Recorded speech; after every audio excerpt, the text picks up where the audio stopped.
Bien, bonjour, goedendag aan iedereen. J'ai accepté de jouer le rôle de francophone, bien que la moitié de ma famille vienne de Flandre, mais ça ne fait rien. La vie est parfois un théâtre. En België en Brussel zeker zijn ook een stuk theater, alle twee tezamen.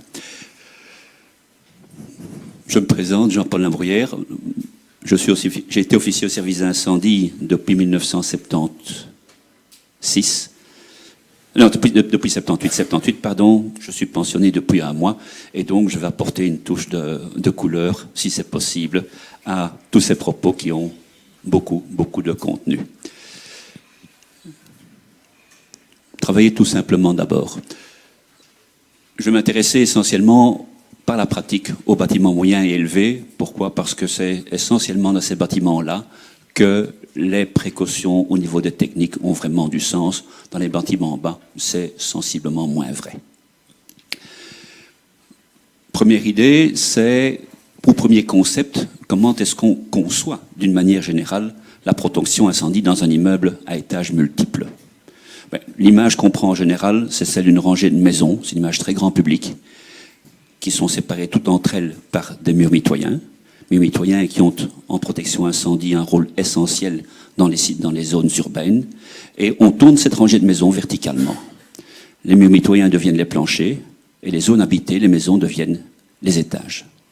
Et donc l'idée était simplement de transposer cette protection donc, dans les bâtiments à étages multiples.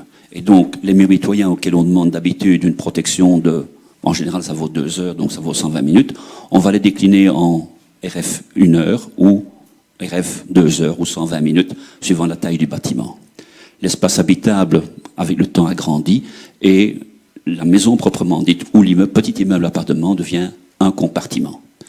L'image s'arrête là parce que ensuite, dans les immeubles appartements de BM et BE, on va retrouver des traversées verticales importantes, les escaliers, les ascenseurs, c'est indispensable, et les techniques. Donc l'idée est de conserver la même protection qu'au niveau des planchers. On va demander des dispositions équivalentes. Et c'est là que le sport s'annonce. Tant que c'est d'une cage d'escalier ou un ascenseur, c'est pas très compliqué. On met des parois aux mêmes valeurs et des porte-coups-feu, voire des sas.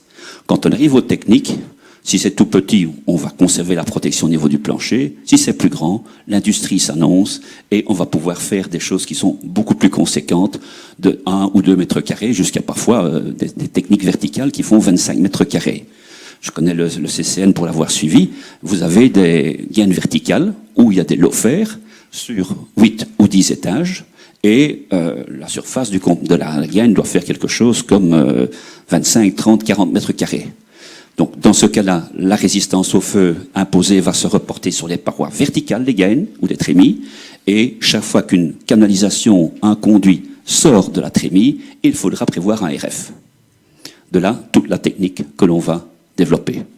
Donc, le RF, ça va être du clapet, ça va être du manchon, ça va être du resserrage. Les pompiers vont intervenir s'ils sont motivés dans la conception, tout au moins la suivre, ne vont pas beaucoup intervenir dans l'exécution, mais dans le contrôle et dans l'exploitation. Et donc, c'est une partie de notre métier. Et avant d'aller plus loin, je voudrais quand même prendre comme fil conducteur, pour les 3 points que je viens de citer principalement, ce qui s'est passé en Angleterre dans la fameuse tour Grenfell. Il n'y aura pas d'image, je ne crois pas que c'est nécessaire, mais je crois que ça vaut la peine de regarder de près ce qui s'est passé. La Grenfell Tower, c'est une tour de 23 ou 24 étages. C'est une tour de logement. 6 logements par étage, et rénovée très récemment. La rénovation a porté sur l'isolation thermique extérieure, les vitrages et le chauffage. Qu'est-ce qui se passe? Rénové en 2016. 1 an plus tard, je crois que c'est juin 2017, départ de feu au 4e étage, et en quelques minutes, le feu va passer dans la façade, va se propager essentiellement par le bardage d'abord, pour en quelques dizaines de minutes embraser entièrement l'immeuble. Les photos et le nombre de victimes vont marquer l'imagination. Je ne connais pas d'architecte, pas de promoteur qui n'ait ça en tête. C'est vraiment extrêmement marquant. Bon, le marquage est une chose. Qu'est-ce qui s'est passé effectivement? Le premier point qu'il faut regarder, c'est comment était conçue la protection contre l'incendie. Ces soirs-là, souvent été sur Internet pour voir comment les Anglais fonctionnaient, quel était le rapport. Eh bien, j'ai découvert avec stupéfaction que cette tour, qui fait quand même 70 à 80 mètres, ne possédait qu'une seule cage d'escalier. Si la structure, c'est des tours de grosso modo de 22, 23, c'est un carré de grosso modo 23 mètres de côté, les appartements sont sur le pourtour, et au milieu, on a un espace commun qui fait la gaine d'ascenseur, le palier ascenseur et le palier commun des appartements.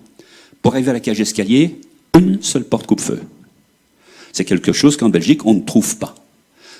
Dès que vous dépassez 25 mètres, la loi dit 2 cages d'escalier. Première chose. La notion de sas qui sert en même temps de palier commun n'existe que pour les plus petits bâtiments. Un palier commun peut servir si maximum 4 appartements par étage et maximum 36 mètres de haut. En Angleterre, on est à 6 et à 70 et des mètres. Donc en termes de risque accepté, parce que les normes comprennent toutes un risque accepté, on est à facilement 3 à 4 fois ce que la Belgique accepte. Quelque part, ça nous permet un petit peu de nous rassurer, de regarder de façon plus critique comment était conçue la sécurité et quels risques étaient acceptés. Contrôle des travaux. L'isolation thermique est en cause, ça c'est très clair. Ce qui se passe, c'est que c'était un mur béton, un isolant collé sur ou fixé à la façade, une coulisse normalement limitée à hauteur d'un étage et un bardage extérieur. Le fabricant du bardage, on va le citer, vous le trouvez sur Internet, c'est Renobond, a 3 produits proposés qui sont comparables, 2 feuilles d'aluminium, jusque-là ça se ressemble, collées ensemble par un filaire qui varie en fonction de la hauteur acceptée. Une catégorie jusqu'à 10 mètres, une catégorie jusqu'à 18 ou 30, je ne sais plus, et une catégorie au-delà de 30. Qu'est-ce qui s'est passé? Pour des raisons d'économie, vraisemblablement, on a pris le produit jusqu'à 10 mètres, qui contenait du polyéthylène, solidement inflammable et qui est la cause principale de la propagation en façade. Mais pourquoi l'incendie est-il passé dans les appartements? Dans ce cas-là, c'était l'isolation thermique. On a placé les châssis de fenêtres dans la tranche de l'isolant. Et le raccord entre la fenêtre et la façade était, d'après les rapports qu'on peut lire, tout sauf top. Et donc, ce qui s'est passé, c'est que cet incendie s'est propagé par le bardage, a contourné la séparation d'étage en étage, et a chauffé, et puis s'est infiltré dans chaque appartement. Et si vous regardez les premières photos, après 20 minutes, 30 minutes, pratiquement toute la façade brûle. Après 1h30, la façade a brûlé, elle est noire, mais il y a autant de petits rectangles orange ou jaune que d'appartements. Vous aurez compris que le feu est passé dans les appartements et que pour les pompiers anglais, c'était tâche impossible d'aller éteindre 6 appartements par niveau sur une quinzaine de niveaux. C'est strictement impossible. Et donc, les gens en haut ont entendu leur dernière heure. Alors, exploitation du bâtiment, oui, là aussi, il y a une question qui est en lien avec la conception de la protection. Les instructions, je les ai photographiées, disaient, s'il y a incendie, vous restez chez vous. Les pompiers vont intervenir, tout va bien se passer. Se sont sauvés ceux qui ont transgressé l'instant. Et donc c'est un ensemble de facteurs, si on compare par rapport à chez nous, qui sont à mettre sur la table et à examiner. Ça nous rassure en partie sur ce qu'on fait en Belgique, encore que tout n'est pas rose dans la mesure où on a quand même un certain nombre de bâtiments existants qui sont encore avec une seule cage mais qui n'ont pas cette taille. Ce qui veut dire que quand on va parler d'isolation thermique, parce que ça va venir sur la table, il faut tenir compte très sérieusement de cette moindre sécurité par rapport aux standards. On arrive à cette notion d'équivalence et d'exigence en plus que pourraient poser les services d'incendie, parce que les dispositions de base ne sont pas telles qu'on les voit depuis 1994. Conception de la prévention, c'est un concept un tout petit peu nouveau en tant que tel, dans la mesure où traditionnellement on dit le rôle de la prévention, c'est éviter la naissance d'un incendie, s'il naît, éviter la propagation, et point 3, que tout le monde puisse sortir en temps utile et, si possible, sain et sauf. Ici, on parle vraiment de conception, et tantôt M. Vériter a parlé de ce qu'il y a après les normes. Ce qu'il y a avant les normes, c'est l'inconnu, et donc là, on va devoir tout doucement faire des comparaisons, en disant quels sont les standards actuels, quel est le standard du bâtiment qu'on nous présente, que faut-il demander raisonnablement, et il y a un océan de possibilités qu'il faut essayer de gérer raisonnablement, tant du point de vue risque, du point de vue coût, du point de vue bâtiment. Je vais pas aller beaucoup plus loin, donc les mesures de précaution incendie dépendent de la taille du bâtiment et de son type d'occupation, principalement l'autonomie des occupants et leur degré de vigilance. Le plus confortable, c'est évidemment l'immeuble de bureau. Presque tout le monde est autonome, tout le monde est vigilant, et donc c'est assez facile à gérer. Le logement, ce n'est pas beaucoup plus mal. Il disparaît le facteur vigilance, mais on a en général un facteur intéressant, c'est que le compartimentage entre logements joue beaucoup et limite la propagation. Hôtels sont des gens qui sont également pas vigilants, mais qui en plus ça ne connaissent pas le bâtiment. On sera encore plus vigilant. Arrive le cas compliqué des maisons de repos et des hôpitaux où non seulement il n'y a pas d'autonomie, et il n'y a pas toujours de vigilance. Et donc là, on va normalement surdensifier le compartimentage pour éviter d'avoir trop de personnes impliquées en cas d'incident, mais aussi, si par hasard une évacuation est nécessaire, ne pas devoir le faire par les cages d'escalier, ce qui est pratiquement impossible, mais de pouvoir le faire horizontalement en ripant les occupants d'un sous-compartiment à un autre. C'est ça qui se dessine tout doucement. Alors, l'idée toujours, c'est de contrôler l'ampleur de l'incident, tant pour le bien que pour les occupants, mais également pour nous, parce qu'il faut savoir que le service incendie, quand il arrive sur place, il arrive avec 20 hommes, mais il y a 2 écheliers qui restent à leur véhicule, 2 chauffeurs-pompes qui restent à leur véhicule, 2 ambulanciers qui restent à leur véhicule, et donc grosso modo, on a une bonne douzaine de personnes pour, entre guillemets, tout faire. À la fois reconnaître les situations, éteindre et rassurer les gens. C'était donc pas toujours facile de tout combiner. Il y a des situations confortables et d'autres qui sont moins. Construction existante. C'est là que les Romains commencent à s'empoigner, parce que, comme disait M. Viriter, c'est les pompiers qui doivent essayer de décider ce qu'on va faire. Et ça, ce n'est pas toujours facile. Il va falloir évaluer le degré de sécurité, faire intervenir la notion d'équivalence. Je vais prendre un cas simple que j'ai rencontré, qui est réel, qui va sortir bientôt dans la presse. À Bruxelles, place Rogier, le Crown Plaza va construire le morceau qui n'est pas bâti aujourd'hui, qui se trouve le long du boulevard du Jardin Botanique. C'est un bâtiment élevé, pas très haut, 33-35 mètres, qui sera évidemment pile poil dans l'extension aux normes, mais qui va être associé à la partie existante. Et donc, que fait-on pour cette partie existante qui a 50, 60 ans d'âge et dont une partie est presque classée? Donc, on a discuté, on a dit, on va proposer pour la partie existante un sprinklage, le maître d'ouvrage était demandeur, une détection étendue partout, et donc on arrive à ce moment la notion d'équivalence. Un peu plus compliqué, la gestion des cages d'escalier dans la partie existante. On va placer des sas, on sait le faire, on ne sait pas le faire partout. Quelles sont les mesures à adopter en dérangeant pas trop sécurité, etc. Donc, il y a un degré à apprécier, et donc, alors, ce qui est amusant à voir, c'est que du point de vue permis d'urbanisme, on aura un rapport, mais que par après, va venir sur la table le permis d'exploiter l'hôtel, qui va tomber sur la législation hôtel.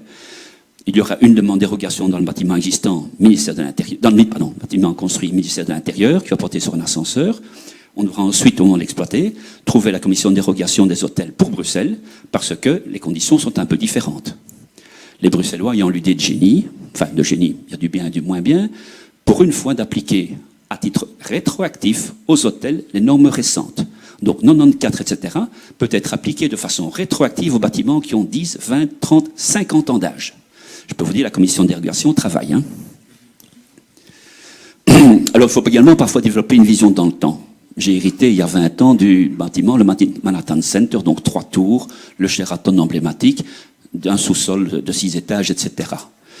Quand on fait le tour, le bâtiment date du début des années 70, pas aux normes tout à fait, et donc il va falloir développer une politique de mise à niveau ou d'approche suffisante du niveau de sécurité pour ce bâtiment. Ça ne se pilote plus comme un café en 6 mois, ou un restaurant qu'on aménage en 1 an. Cette vision qui est développée sur 15 ou 20 ans pour que le maître de l'ouvrage et les occupants successifs puissent avoir un plan conducteur. Dans ce cas-là, on est un petit peu seul, je peux vous le dire.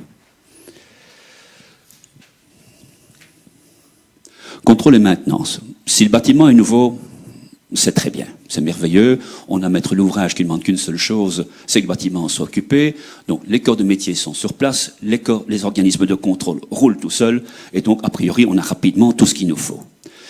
Sauf que de temps en temps, on n'a jamais également que ce qu'on sait. Et je vais citer, on fait en général des bâtiments relativement sophistiqués, avec une électronique déjà élaborée. Et dans ce cas-là, il importe quand même de faire des matrices ou des séries de tests relativement réfléchis et cohérents. Je vais prendre un cas d'un dépôt d'autobus assez récent et qui est tout à fait aux normes avec des exutoires de fumée. Un début d'incendie se déclare et qu'est-ce qui se passe? Les exutoires ne s'ouvrent pas. C'est dommage. La cause, rupture de courant, et les exutoires étaient programmés en sécurité sur fermé. Donc vous pouvez faire aussi perfectionné que vous voulez. Il faut être conscient des risques et qu'il faut vérifier convenablement. Local de contrôle et de commande, ça pour nous c'est encore un petit souci dans la mesure où il faudrait essayer de progresser en matière de liberté, de lisibilité, de standardisation, parce que quand nous intervenons sur place, s'il n'y a pas de personnel technique présent qui peut nous guider, c'est une découverte à chaque fois et ça ne facilite pas la manipulation. Alors, qu'est-ce que je peux encore vous raconter? Oui, construction existante. C'est en général la majorité des cas qui se présentent parce que les bâtiments existent depuis des années. Et donc, quand on doit visiter, je vais penser au Crowne Plaza par exemple, on a des conditions, le bâtiment est tel qu'il est, on ne sait pas tout modifier. Et donc, on va s'intéresser aux mesures de base, mais également à tout ce qui est maintenance et accessibilité. Et donc, dans le cas du Crowne Plaza, bon, ça se passait bien. J'ai parfois l'impression d'être un interrogateur de police ou à peu près, parce qu'on demande contrôle d'électricité, contrôle basse tension, haute tension, vérification de la station de gaz, les ascenseurs, les moyens d'extinction, etc., etc. J'ai parfois l'impression d'être un tortionnaire, mais ça doit se faire. Arrive la discussion sur la détection. Ah, la détection est vérifiée, etc. OK. Et les asservissements, point d'interrogation. Ah oui, les portes coupe-feu, ça se vérifie, elles se ferment. Mais tous les clapets qui sont dans les gaines, qui va dire qu'ils se ferment effectivement après 5, 10, 15, 20 ans. Or, si vous prenez les textes un tout petit peu anciens sur les hôtels, pas question de vérifier les asservissements. Or, pourtant, c'est un élément dans la sécurité. Exemple également le Sheraton, enfin ex-Sheraton puisqu'il ne sera plus Sheraton. J'ai reçu ce cadeau il y a quelques années. La confiance s'installe avec les gérants et à un moment donné, on finit quand même par discuter, tiens, vos gains techniques. C'est pas une chose qui est toujours bienvenue parce que, en général, pas tout ce qu'on montre d'abord. Et puis, on arrive effectivement aux gaines de ventilation. Et là, j'apprends que les gaines de ventilation sont verticales sur la hauteur, 30 étages, qu'il y a un clapet, à peu près à mi-hauteur, et une mise à l'arrêt de l'installation. Tout le restant, il n'y a pas de clapet. Faut-il s'émouvoir? Le bâtiment est sprinklé, détecté. C'est un hôtel avec un sous-compartimentage particulièrement important, puisque une chambre, c'est 20 mètres carrés ou à peu près, ou 15 mètres carrés. Quel est le risque réel? Et le point d'interrogation est là. Voilà. L'ancien Hilton, qui est devenu dit hôtel, là, c'était plus sympathique. Ils ont ouvert les gaines il y a quelques années pour les mettre à niveau. Pour constater que j'avais vécu à l'aise, avec une détection, un sprinklage, une équipe d'intervention et des gaines à l'intérieur desquelles c'était le même état. Donc, encore une fois, il y a ce qui est visible, pas visible, mais dans l'appréciation du risque, ce n'est pas toujours facile non plus. Est-ce que je n'ai rien oublié? Donc, j'ai dit effectivement, je peux vous citer encore un exemple assez amusant. Une remise bus, ça c'est l'ASTIP à Aachen qui a 2 ou 3 dépôts de bus qui sont de grands dépôts de plus ou moins 100 mètres, 100 mètres. 150 bus rangés en épis, les uns comme les uns aux autres. 80 cm entre bus. 6 heures du matin, il y a à peu près 1 heure et demie, un bus commence à brûler. Le personnel a le cran, le courage de faire la seule mesure réaliste, c'est on prend les 2 bus voisins et ils les sortent. Et puis ils ont vidé tout le hangar. Quand les pompiers sont arrivés, il y avait au milieu du hangar qui fait 100 sur 100, un bus qui brûlait. La situation rêvée pour nous. Analyse des causes. On cherche, la détection n'a pas marché. Pourtant, quand on vérifie, cette détection fonctionne. La STIP a été grattée plus loin pour constater que par programmation, la détection était mise hors service le matin, entre 6 et 9, quand il y avait moins de 5 degrés dehors. La raison est toute simple, c'est que les chauffeurs bus prennent le rôle le matin. Quand il fait froid, qu'est-ce qu'on fait? On laisse un peu donner son moteur. Il y a 15 ans, vos moteurs, c'était pas comme aujourd'hui, ça fait de la fumée. Et bon, ça fait des fausses alarmes. Et donc, pour le confort de tout le monde, on a essayé de couper la détection entre 6 et 9. La direction de la STIP était absolument pas au courant. Il n'y a personne qui savait ça, mais tout le monde vient dans le plus grand des conforts. Et je peux vous dire que c'est authentique. Depuis lors, bon, les moteurs bus ont évolué. On a mis la détection en route il y a peu et apparemment ça fonctionne. Parce que la détection était relativement correcte, ça fonctionnait. Donc, encore une fois, l'évolution des installations, il y a ce qu'on peut programmer, il y a ce qui se passe, et il y a l'humain qui se met entre tout. Instruction dans le cas d'incendie, oui, il faut absolument que, c'est également notre occupation, il faut que tant qu'à l'attention du personnel, des occupants, mais du service d'incendie, il y ait des instructions qui soient, je dirais, avant tout simples et pratiques.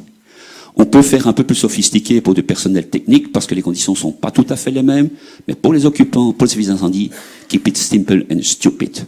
Donc, pour le personnel technique, c'est gestion des amis et des alarmes. Première action, vérifier une alarme, éventuellement une équipe de première intervention. Et si on doit évacuer, encadrer le personnel. Et pour les occupants, s'il y a quelque chose qui se passe, on prévient et on évacue. Pour nous, c'est relativement... Ça peut être plus complexe, il nous faut d'abord arriver sur place, un point d'accès. Dès qu'on a un grand bâtiment, il faut absolument avoir un point d'accès clair où on peut trouver de l'information. La mine d'or, pour nous, c'est s'il y a une équipe d'intervention ou un contact. Parce que si nous voulons découvrir le bâtiment, ce qui arrive, c'est toujours plus difficile. Et alors la question, c'est le local de contrôle. Il faudrait qu'il soit le plus lisible possible, ce qui n'est pas toujours le cas. Alors, quelques questions pour... Ça va, je serai à peu près dans les délais. Donc, c'est déjà demain, j'ai dit, qu'est-ce qui se pose comme question aujourd'hui? C'est la conception des locaux de contrôle et de commande. Je vais prendre deux cas que je connais. La gare du Nord avec le CCN. Il y a un poste de contrôle à l'entrée du CCN. Il y a du personnel pratiquement 24/24. Ça ne marche pas mal. Par contre, la gare du Midi, on prépare l'installation d'un seul local de contrôle sur une gare qui va faire près de 500 mètres de long.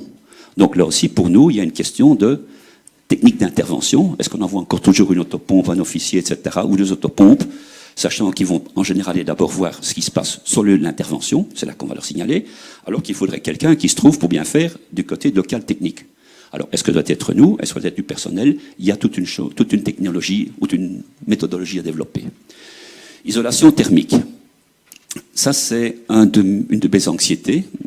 Vous avez compris que j'ai fait pas mal de bâtiments élevés à Bruxelles et que très clairement, les textes qui aujourd'hui décrivent les protections à prendre en matière de matériaux, etc., pour les isolations thermiques, sont pour nous pas satisfaisants. Le CSTC, après l'accident du Grenfell Tower, a d'ailleurs publié une petite note en disant que les normes dans l'état actuel ne prenaient pas en compte le risque de propagation par la façade. Je vais prendre un cas très simple. C'est analogue à ce qui s'est passé en Angleterre. L'APEB, les normes techniques d'isolation thermique, poussent à mettre les châssis de fenêtres dans l'isolant. Or, aujourd'hui, un isolant avec de l'EPS ou de l'XPS avec un enduit sur-isolant est conforme. Vous devinez tout de suite que ce genre de matériau peut fondre. Je ne suis pas nécessairement méchant en matière d'incendie. Et donc, le bypass, ou le bypass qui existait en Angleterre existera potentiellement chez nous, sauf à nouveau précautions particulières, mais qui ne sont pas dans les textes. Je veux dire par exemple que pour l'extension du Grand Plaza, vu la taille et une partie des façades, le fait qu'une partie des façades était intérieure, j'ai demandé une façade minérale non combustible. Et donc là, on va effectivement déborder par rapport au texte, mais quelles précautions faut-il prendre? Imaginez un peu une maison de repos. Est-ce qu'on peut se contenter de suivre les normes telles quelles? Ou bien faut-il, un bâtiment qu'on ne sait pratiquement pas évacuer, un hôpital, peut-on se contenter des normes aujourd'hui? Je pose la question. Et donc, on essaye de copier un petit peu ce qui se fait entre autres en Allemagne, où, par exemple, tous les 2 niveaux, ils demandent un bandeau, je crois, de 40 ou 50 cm d'éléments non combustibles. Autre défi pour nous, ce sont les véhicules, les voitures. Toutes les voitures ont pris 120 à 150 kg de mousse pour résister aux tests NCAP et avoir 4 ou 5 étoiles. C'est une charge combustible considérable ajoutée. Et aujourd'hui, une voiture brûle. 5 minutes après, les 2 voitures voisines commencent à brûler. 10 minutes après, vous en avez pratiquement 3 ou 5. La presse, à l'occasion du Nouvel An, a relaté un incendie à Molenbeek. Eh bien, c'était une camionnette qui brûle devant une maison. 5 plus tard, les 2 voitures brûlent. Les voisines voitures, celle devant et celle derrière brûlent. Et après 10 minutes, la maison se trouve devant un mur de flammes. Imaginez 3 véhicules, un trottoir qui fait 1,50 m, et le feu, après un quart d'heure, était dans la maison. Donc, les voitures aujourd'hui, même sans électricité, constituent de par leur charge calorifique une difficulté en parking souterrain, mais également en zone urbaine. Il faudra y penser un jour. C'est un de nos sujets de préoccupation. Les véhicules électriques ajoutent une difficulté également, c'est que c'est excessivement difficile à éteindre, et donc c'est un des défis pour le futur. Alors, détection d'incendie, où j'en ai parlé un petit peu, c'est, si possible, voir quelque chose qui est relativement lisible pour nous, et pourquoi pas imaginer qu'on ait un jour une transmission du côté du service incendie automatiquement, pour que, dans les dispatching, on puisse déjà commencer à déchiffrer les instructions, et ainsi aider le travail des équipes d'intervention. Voilà. J'ai fini, illustré avec un certain nombre de cas concrets. Oui.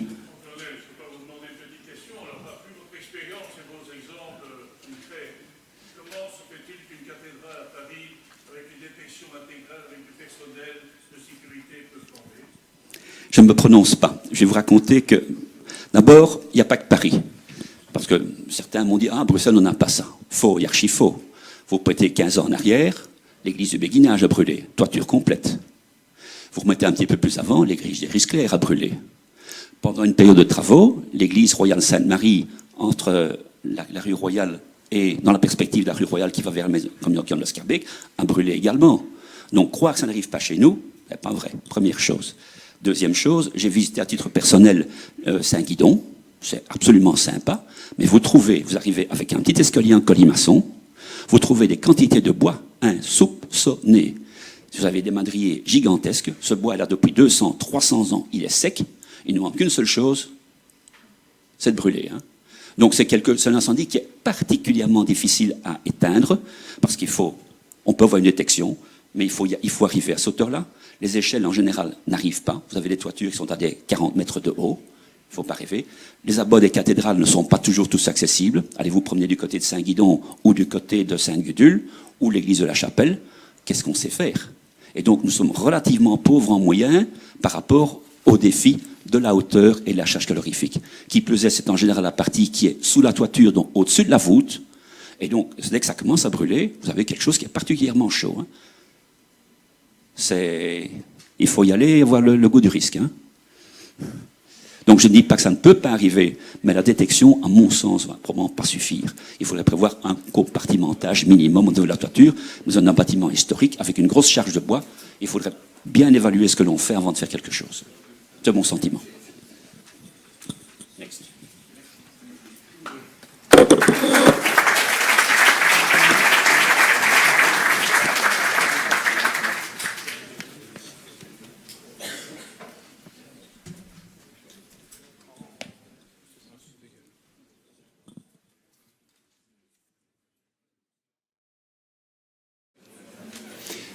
Goedenamiddag. Dus ik ben Yves Martin van het WTCB. Ik ben coördinateur van de activiteit brandveiligheid binnen WTCB. Ik ga nu een kort presentatie, 20-tal minuten, over brandweerende doorvoering in brandweerende wand.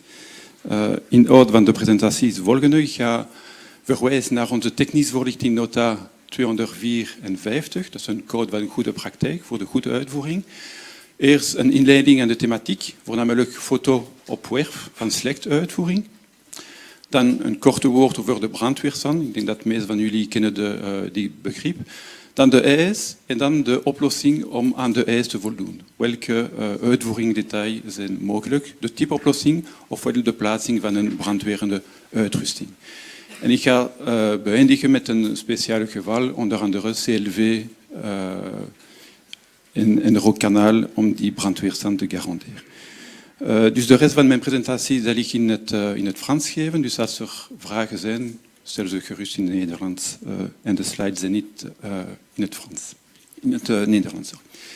Donc, il y a différents articles dans la réglementation qui parlent de la traversée de parois ou de murs ou de planchers résistants au feu. J'ai remis ici l'extrait des articles de l'arrêté royal. Ce qu'il faut retenir, c'est si une paroi, un mur en plancher ou un plancher surélevé, un faux plafond est résistant au feu ou doit être résistant au feu, il en va de même de toutes les traversées, de tous les affaiblissements dans ces parois, dans ces éléments de construction. Alors ce qu'on retrouve sur le chantier, c'est ce genre de choses. C'est un local ici technique. La paroi devait être résistante au feu 60 minutes. Pas de problème avec l'épaisseur des blocs.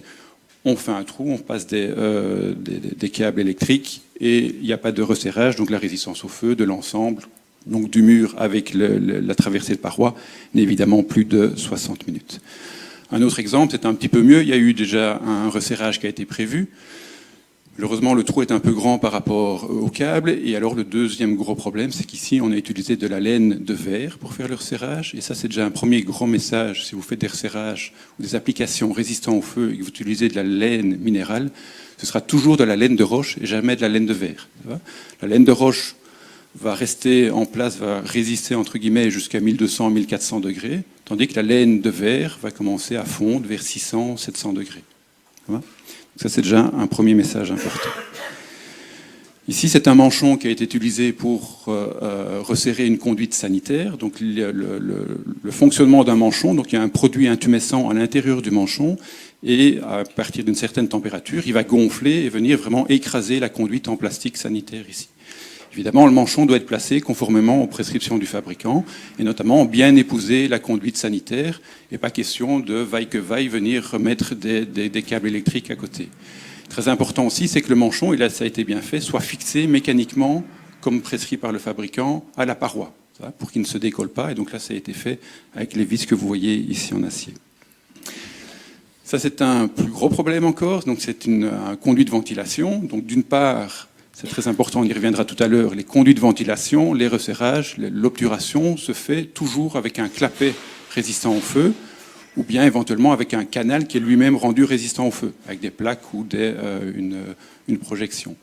Donc on n'utilise pas des manchons, comme c'est le cas ici, au niveau de conduit de ventilation. Donc, première grosse erreur. Deuxième grosse erreur, évidemment, c'est ici on traverse le plancher qui est résistant au feu, donc c'est au niveau de la traversée du plancher qu'on doit garantir la résistance au feu, et pas venir mettre ici, comme c'est mis ici, le manchon à n'importe où, et pas du tout au niveau de la traversée de l'élément résistant au feu. Et ça, c'est le plus gros problème qu'on rencontre sur les chantiers, c'est l'utilisation de mousses dites résistantes au feu à toute application, à toute fin utile. Ces mousses résistantes au feu sont effectivement résistantes au feu, 60 minutes, 120 minutes, même 240 minutes, pour une application bien particulière. Et en général, c'est uniquement pour resserrer un joint linéaire de 1-2 cm, comme vous le voyez ici, la mousse rose, entre des éléments massifs, une maçonnerie avec du béton. Vous utilisez cette même mousse autour d'une conduite en plastique ou une conduite métallique ou un conduit de ventilation, la résistance au feu ne sera jamais de 60, 120 ou 240 minutes. Ça peut être illustré, donc c'est juste un chantier qu'on a eu ici, il y a quand même maintenant une petite dizaine d'années, où un placeur, un installateur avait resserré toute une série de chemins de câbles, de conduits de ventilation, de conduites sanitaires, avec une mousse résistante au feu. Sur la bonbonne de la mousse, il était marqué RF, c'était à l'époque 2 heures ou même 4 heures, donc en classe belge. Et quand on zoomait sur la fiche technique, il était marqué que c'était idéal, cette mousse-là, pour tout resserrage résistant au feu. Voilà, traversée de parois, conduite HVAC, aussi autour de portes, et également au niveau de joints linéaires. Et lorsqu'on a demandé le rapport d'essai auprès du fabricant, le seul essai qui avait été fait, c'était au niveau de joints linéaires, donc c'est la mousse rose que je vous ai montré tout à l'heure. Donc c'est très résistant au feu, 2 heures ou 4 heures ici, pour ces joints linéaires, dans cette application-là, mais pas du tout dans les autres applications, comme les chemins de câbles que vous voyez sur la photo. Alors, un petit film qui montre ce que ça peut donner.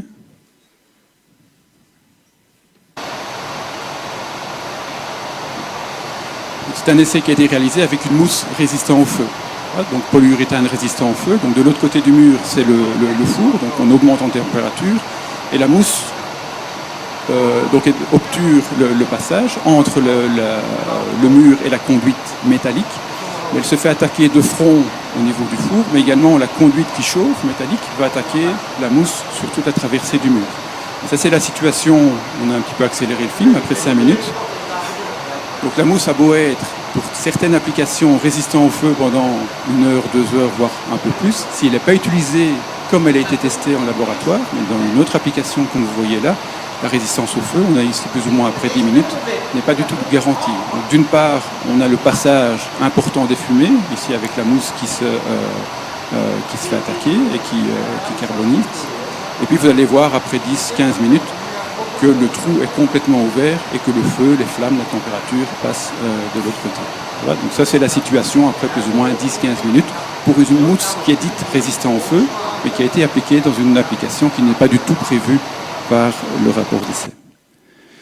Et donc malheureusement on retrouve ça un peu partout, des mousses au niveau de chemins de câbles qui traversent des plafonds, des planchers, aussi autour de conduites de gaz ici.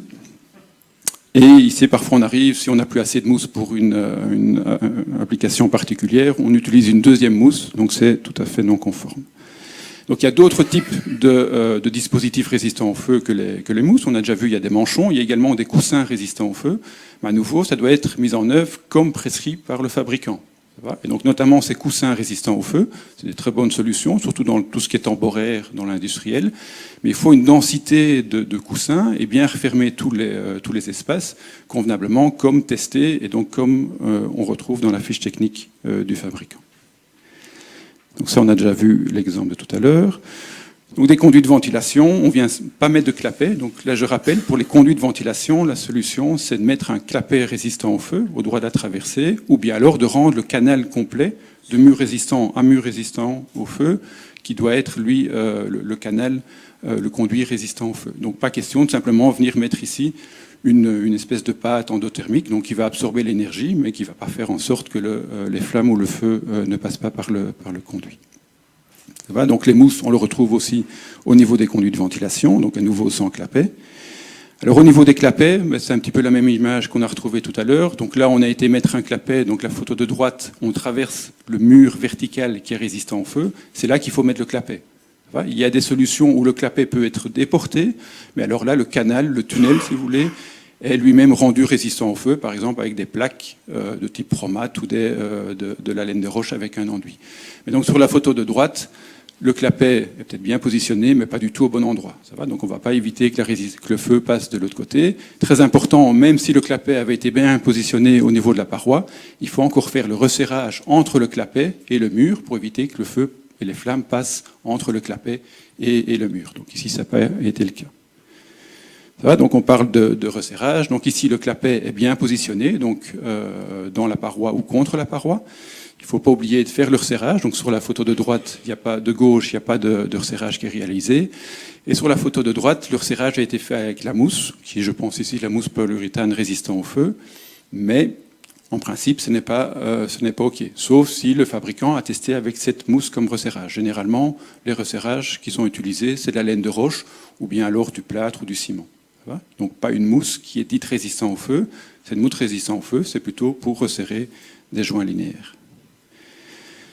Donc important de bien placer le clapet. Donc là vous voyez le clapet est pas dans l'axe de la paroi. Donc la bande orange que vous voyez, c'est la position de la lame dans le clapet en position fermée. Donc cette lame orange doit se retrouver dans la paroi pour assurer la continuité de la paroi résistant au feu. Donc ici il a été mis trop en retrait et donc ce n'est pas conforme. Il faut bien entendu pour des clapets qui puissent se fermer. S'il est complètement maçonné, comme vous voyez sur la photo de gauche, ça ne servira à rien, il ne se fermera jamais. On demande aussi de pouvoir entretenir le mécanisme de fermeture régulièrement, donc on doit pouvoir avoir accès pour tous les ans ou tous les 6 mois, pouvoir regarder s'il fonctionne toujours et le démonter éventuellement. Ça, c'est l'alternative. La photo de droite, c'est une bonne réalisation. Donc, l'alternative pour les conduits de ventilation au clapet, donc le clapet qu'on met dans la paroi résistant au feu, c'est de prévoir un canal, un conduit de ventilation qui est lui-même rendu résistant au feu. Donc, de mur résistant au feu à mur résistant au feu. Très important, c'est qu'il soit soutenu comme testé en laboratoire et selon les prescriptions du fabricant. Donc, la photo de droite, c'est parfait. La photo de gauche et du milieu, c'est pas OK. Il est simplement soutenu par 2 montants métalliques au milieu du local. En cas d'incendie, il risque de simplement s'effondrer. Ça, c'est le meilleur qu'on ait jamais retrouvé, et ce n'est pas un montage du CSTC, donc c'est une photo qu'on a vraiment trouvée sur un site. Donc c'est un manchon résistant au feu, en rouleau, donc qui a normalement l'objectif de venir fermer le trou. Donc là, ce n'est pas très raisonnable de penser qu'il va venir fermer les 5 conduites. Première erreur. Deuxième erreur, c'est qu'il n'est pas fixé mécaniquement. Ça va ? Donc il manque les vis pour être certain qu'il reste bien contre la dalle ici. Troisième erreur, c'est que le resserrage entre les conduites a été fait ici avec de la mousse polyuréthane. En principe, c'est pas OK. Ça devrait être plutôt de la laine de roche ou bien du ciment ou du plâtre. Et alors la dernière erreur, c'est qu'il y a des trous qui ne sont pas obturés un peu à gauche et à droite. Voilà, donc ça c'est la pratique par rapport à la théorie. Je rappelle, la théorie, c'est si une paroi, un mur ou un plancher doit être résistant au feu, il en va de même des affaiblissements, et quand on parle d'affaiblissement, c'est tout ce qui est interrupteur et autres, et également des joints linéaires ou des traversées de conduits ou de conduites. Alors, quelles sont les exigences en vigueur? Donc, d'abord, un rapide rappel de la résistance au feu. Donc, la résistance au feu, c'est le temps durant lequel un élément de construction va continuer à remplir ses fonctions malgré le fait qu'il y ait l'incendie. Et par fonction, on va parler de fonction de stabilité. C'est uniquement pour les éléments porteurs. La colonne qui est ici doit continuer à supporter pendant 30, 60 minutes le plafond, le plancher qui est au-dessus, malgré le fait qu'il y ait l'incendie tout autour d'elle. Et ça, c'est le critère R. Et il y a le critère séparant. Donc là, c'est plutôt pour tout ce qui est paroi et plancher. On veut éviter qu'en déant les 30 ou les 60 minutes, le feu passe de ce local, de cette salle de réunion, vers le chemin d'évacuation. Et ça, c'est le critère E et I. E pour l'étanchéité au feu. Donc grosso modo, on veut éviter qu'il y ait des flammes qui traversent l'élément par des joints, par des ouvertures, le joint entre les portes, pour venir enflammer quelque chose de l'autre côté. C'est ce qu'on entend par étanchéité aux flammes ou étanchéité au feu. Et l'isolation thermique, qui fait très chaud d'un côté, donc 800-900 degrés après une demi-heure d'incendie, eh bien de l'autre côté de la paroi ou de la porte, on ne doit pas dépasser une certaine température qui est mentionnée dans la norme. C'est ce qu'on appelle l'isolation thermique. Et il vient également, et on va le voir tout à l'heure, pour les clapets, une exigence d'étanchéité aux fumées mi-chaudes. Donc là, c'est d'éviter, vous l'avez vu un petit peu dans le film que j'ai montré, il y a des fumées qui passent de manière assez conséquente au début de l'essai. S'il y a un critère d'étanchéité aux fumées, ces fumées-là ne passeront pas au début de l'essai. Donc ça, ce sont les 4 critères principaux qu'on retrouve. Alors, important par rapport aux prescriptions, c'est testé en laboratoire, c'est classé selon une norme de classification. Il y a différentes normes d'essai pour les traversées de parois, et chaque norme d'essai a un domaine d'application bien particulier. Donc si vous voulez tester, ou un fabricant teste un joint linéaire, une mousse ou un mastic pour resserrer un joint linéaire, il devra faire l'essai selon la norme -4. Et son domaine d'application, donc il aura une résistance au feu par exemple de EI60, ce ne sera valable sur chantier que pour resserrer un joint linéaire d'une certaine épaisseur, d'une certaine profondeur, comme prévu dans l'essai.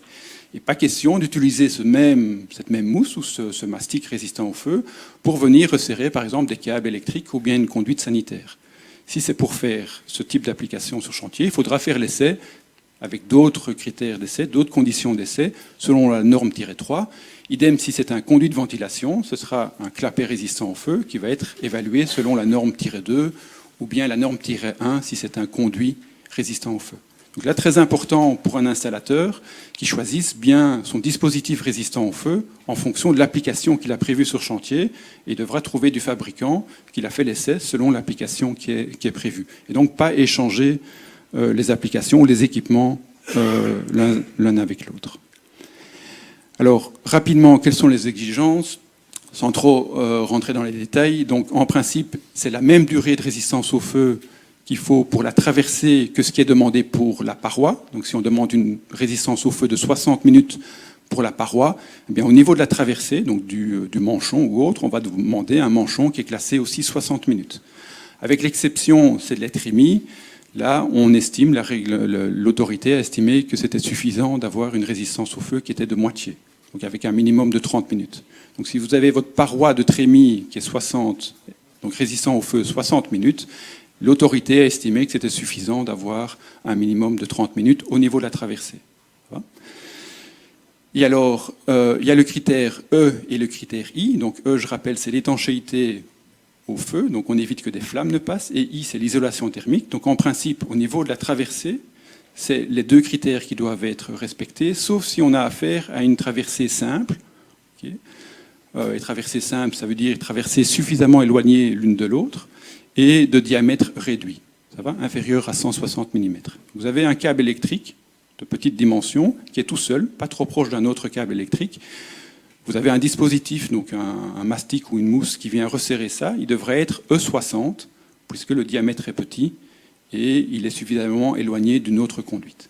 Si c'est trop rapproché, comme la photo que vous retrouvez en haut à gauche, là le critère sera EI, de la même durée de résistance au feu que la paroi. C'est tant pour la paroi que pour les planchers, c'est les mêmes règles. Ça, c'était pour tout ce qui est conduite sanitaire, câble électrique. Au niveau des conduits de ventilation, il y a différents cas. Le cas de droite, c'est le canal, le conduit qui est lui-même rendu résistant au feu. Donc il devrait être EI 120, donc la même durée que ce qui est demandé pour la paroi ou le plancher. Donc c'est la colonne tout à fait de droite. Et il s'agit d'un clapet résistant au feu, ce sera le EI 30, 60 ou 120, donc la même exigence que la paroi, avec en plus le critère S. Ça va ? Donc là, on demande pour les clapets résistants au feu une exigence d'étanchéité aux fumées, donc pour éviter que les fumées ne passent à travers le clapet. Et alors, pour des petits diamètres, on autorise ce qu'on appelle les vannes papillons, donc c'est une espèce de mini clapet qu'on glisse dans la conduite. Et lui, mais c'est un diamètre réduit, on ne demande pas, l'autorité ne demande pas le critère S pour ces vannes papillons. Alors comment répondre aux exigences ? Donc on a vu maintenant les exigences, les problèmes qu'on a vus sur chantier. Il y a deux grandes pistes pour répondre aux exigences. La première piste, c'est l'utilisation de ce qu'on a appelé au niveau de la réglementation, et ça se retrouve dans l'annexe 7 que Jean-Philippe Vériter a expliqué au début de sa présentation. C'est ce qu'on a appelé les solutions types. Et ça consiste de faire un simple resserrage à la laine de roche ou au ciment ou au plâtre sans dispositif résistant au feu. Donc on n'a pas besoin de mettre un manchon ou un dispositif résistant au feu d'un fabricant si on applique les solutions types. Mais attention, et vous allez le voir juste après, les solutions types ne peuvent être appliquées que dans des conditions bien particulières, notamment des diamètres de conduite réduits et d'autres conditions bien précises. Si on ne répond pas à ces conditions bien précises ou si on ne souhaite pas appliquer ces solutions types, l'autre solution, c'est de mettre un dispositif résistant au feu, un manchon, une mousse, un clapet, testé par un fabricant selon la norme européenne en vigueur. Et là, il faut bien entendu respecter les prescriptions de pose du fabricant pour une mise en œuvre correcte. Donc on va rapidement aborder les solutions types. Très important, ces solutions types ne vous concernent peut-être pas directement puisque ce n'est pas d'application pour les conduits de ventilation ni les conduits de fumée. Ça va ? Donc c'est uniquement pour les câbles électriques ou des conduites sanitaires, des conduites de gaz, des conduites d'évacuation d'eau. Ça va ? Donc très important, ce que je vais raconter maintenant dans les 2-3 slides qui suivent ne peut jamais être appliqué pour des conduits de ventilation. Donc conduit de ventilation, je répète, ce sera d'office votre clapet résistant au feu ou votre conduit qui est lui-même résistant au feu. Donc les solutions types, ils ont décliné ça en deux possibilités, type A et type B. Le type A, c'est donc un simple resserrage au mortier de ciment ou de plâtre ou à la laine de roche. Les conditions, c'est donc, je répète, uniquement pour des conduites sanitaires, donc pas pour les conduits de ventilation ni les conduits d'évacuation de fumée, ou pour les câbles, uniquement pour des traversées simples, donc c'est le même principe, suffisamment éloignées l'une de l'autre. Et donc là, c'est en fonction des diamètres, c'est le petit schéma que vous retrouvez là. Et donc, je répète, ce n'est pas pour les conduits de ventilation ni de fumée. Et très important, cette solution type ne peut être appliquée que pour les diamètres maximaux que vous retrouvez là. Donc si vous avez une conduite, c'est la première colonne, une conduite combustible, donc en plastique, PVC, PE, etc., ou un câble électrique, vous faites le resserrage au mortier, donc tout autour, de chaque côté, autour de votre conduite ou de votre câble, de chaque côté de la paroi. C'est OK pour autant que le diamètre de cette conduite soit de maximum 50. Si le resserrage est fait à la laine de roche, ce sera de maximum 25. Donc c'est OK pour des petits câbles électriques, mais pas tellement plus. Si la conduite est, par contre, incombustible, on parle d'acier, là, on peut aller quand même jusqu'à un diamètre de 160. Et dans ces conditions-là, il n'y a pas besoin de venir mettre un dispositif résistant au feu testé par un fabricant. Mais il faut répondre à toutes ces conditions-là. Ça, c'est la solution type A. La solution type B, c'est plus ou moins la même, mais on vient rajouter un fourreau autour de la conduite. Et donc là, à nouveau, c'est uniquement pour des conduites d'eau, de gaz et des câbles électriques, uniquement pour des traversées simples, donc à nouveau suffisamment éloignées l'une de l'autre, et uniquement pour du PVC, donc pour des conduites en PVC ou métallique, pas les autres conduites en plastique.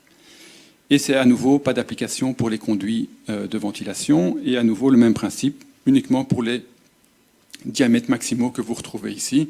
Donc vous avez un fourreau, par exemple, c'est la première colonne, première ligne, qui fait 14 cm de longueur, un fourreau métallique, donc autour de votre conduite, avec un jeu ouvert. Donc le jeu ouvert, ça veut dire qu'il y a maximum 2 mm de chaque côté entre si vous centrez votre fourreau. Donc vous avez 2 mm entre votre fourreau et votre conduit.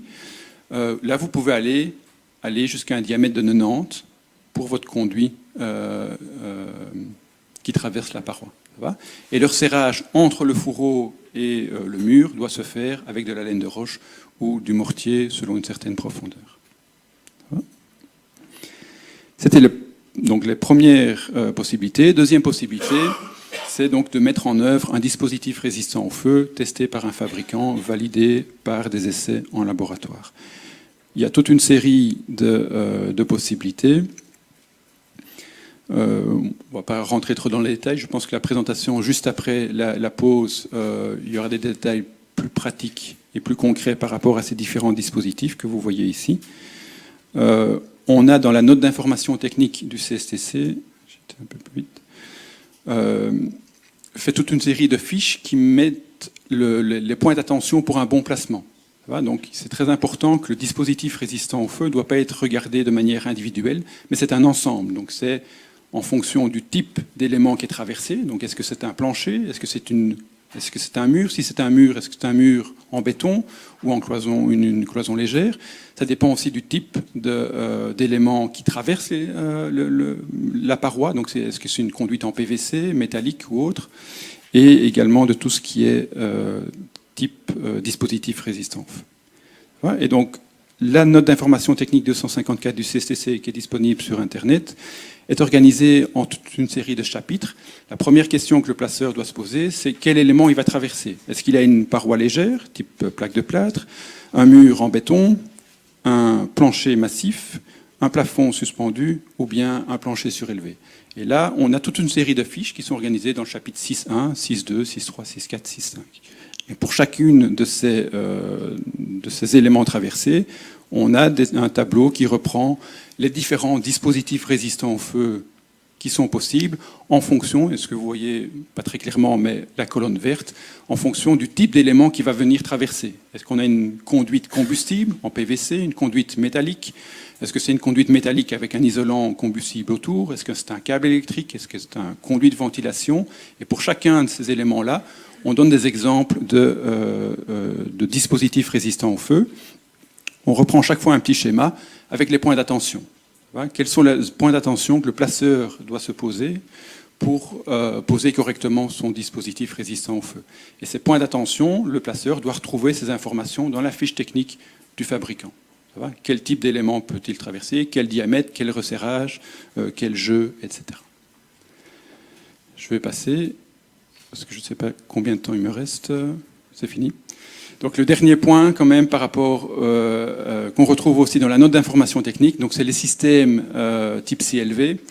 Vous avez une trémie avec des parois résistantes au feu. Chaque fois que vous traversez la paroi résistante au feu, vous devez faire, en principe, vous ne pouvez pas amoindrir la résistance au feu de la paroi. Et donc dans la note d'information technique du CSTC, on a proposé une solution type qui permet de garantir la résistance au feu. Et donc, il y aura des prescriptions principalement au niveau du resserrage. Donc, c'est le point que vous voyez. Donc, pour éviter que le feu passe à ce niveau-là. Donc, là, on propose un resserrage de type laine de roche et des prescriptions pour éviter que lorsque les fumées et la chaleur passent à l'intérieur, que ça donne lieu à un feu de trémie. Et donc là, il y aura des prescriptions sur le conduit extérieur de l'élément vertical et horizontal. Donc, c'est les lignes rouges que vous voyez. On va demander du matériau en aluminium pour une résistance au feu de 30 minutes, donc uniquement pour les bâtiments bas, ou bien en acier pour les bâtiments moyens et bâtiments élevés. Ça va? Et donc vous retrouvez un tableau avec les prescriptions ici, j'avance, et qui sont détaillées avec quelques dessins ici. Ça va? Donc si l'exigence est de 30 minutes, vous allez devoir mettre donc tout ce qui est en bleu peut être de l'aluminium ou de l'acier. Tout ce qui est en noir, donc c'est le conduit à l'intérieur du CLV, du concentrique, peut être en plastique.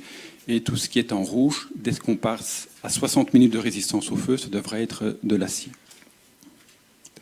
Très important aussi, c'est de prévoir la séparation entre le conduit d'évacuation de fumée et le reste des techniques dans la gaine, dans la trémie verticale. Voilà, je vous remercie de votre attention.